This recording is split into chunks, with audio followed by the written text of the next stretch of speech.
Today we're going to take a look at Trinity Stitch. This is a great all-over textured pattern.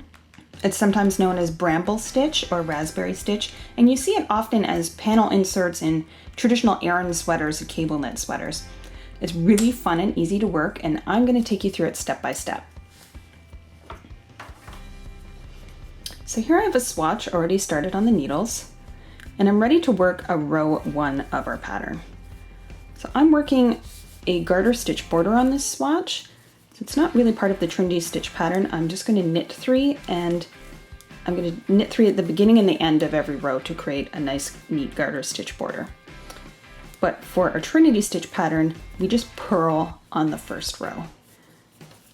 So with the border, this is knit 3, purl to the last 3 stitches, and then knit 3. And that's a right side row. Now we're going to turn our work to the wrong side for row 2, and this is where we work some special stitches. So first I'm going to knit my first 3 stitches for our border, and then our Trinity Stitch pattern begins, and the repeat is knit 1, purl 1, knit 1, all in the same stitch, and then purl 3 together, and you repeat. So knit 1, purl 1, knit 1, all in the same stitch. To do that, with your yarn in the back as if to knit, I'm going to insert my needle again as if to knit from left to right through that next stitch. Bring my yarn around, pull it through, and I'm just not going to finish that stitch. I'm not going to pull it off the left hand needle. You're going to keep it on that left hand needle and work it again. So now I need to purl in that same stitch, and to do that I'm just going to bring my working yarn in between the needles to the front of my work. And then I'm going to insert my right hand needle from right to left through that stitch. Bring the yarn around and through, and again, keep that stitch on the left hand needle. Then I need to knit into that same stitch again. So I'm going to bring my yarn between the needles to the back, insert my needle from left to right, bring the yarn around and through, and now I can slip it off the needle. So I've increased 2 stitches. I've turned 1 stitch into 3 stitches. Then my next stitch is a purl 3 together. So I'm going to bring my yarn to the front of the work to purl. And it's just like a knit 2 together or a purl 2 together. You're just going to work all 3 stitches together. This is a purl 3 together. So I have my yarn in the front. I'm going to insert my needle from right to left through all 3 stitches, and then purl them together as if they were one. And there we go. And now I'm going to repeat that until I get to my border 3 knit stitches. So knit 1, purl 1, knit 1, all in the next stitch. So I'm going to knit this stitch, but keep that stitch on the left hand needle. Bring my yarn, my working yarn, to the front by bringing it through my 2 needles.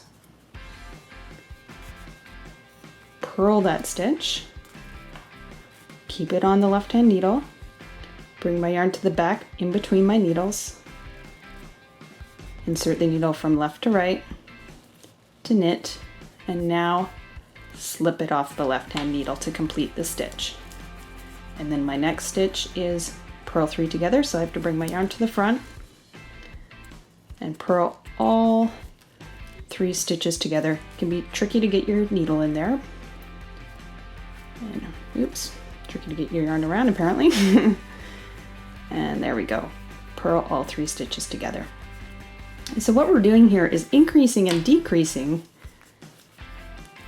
but it's not actually affecting the shape. We're not doing shaping.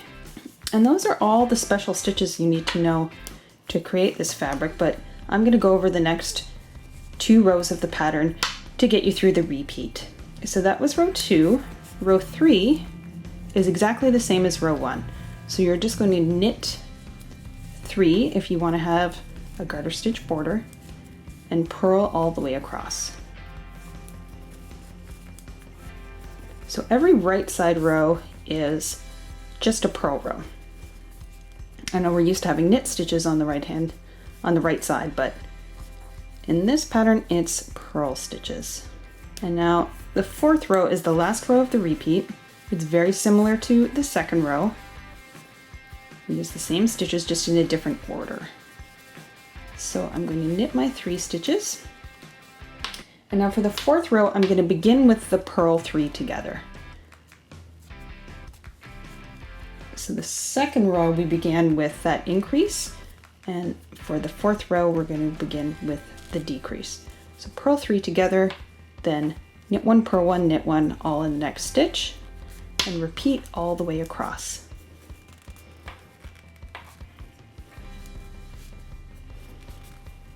And something to remember, it's easy to make a mistake and forget if you're supposed to make an increase stitch or a decrease stitch next. And just try to get familiar with reading your knitting. I can tell that I just worked a purl 3 together stitch because if I look at this stitch on the right hand needle, you can see all of the extra stitches that I've decreased. It looks like this stitch is wearing too many scarves. You can see all of these strands across. I can tell that was a decrease. Whereas if I look at the next stitch back here where I made my increase, you can pretty clearly see when you pull on the fabric a little bit that these 3 stitches have been created out of one. They're all sort of connected at the bottom.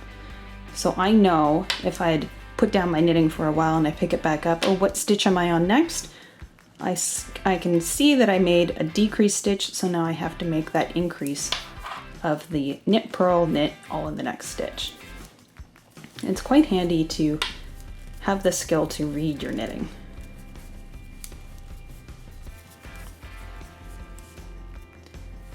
And now I've got my purl 3 together. Knit 1, purl 1, knit 1 in the next stitch, and then I'm at the border, and I'm going to knit 3. So those are the 4 rows that you would repeat to create our Trinity stitch. And you can see this is the back of the work. It's quite smooth. It's got a kind of an interesting texture, but really the right side of the work is much more highly textured. And we've got these staggered little, what look like baubles, but they're not quite baubles. And that is all you need to know to create this great textured stitch, Trinity stitch.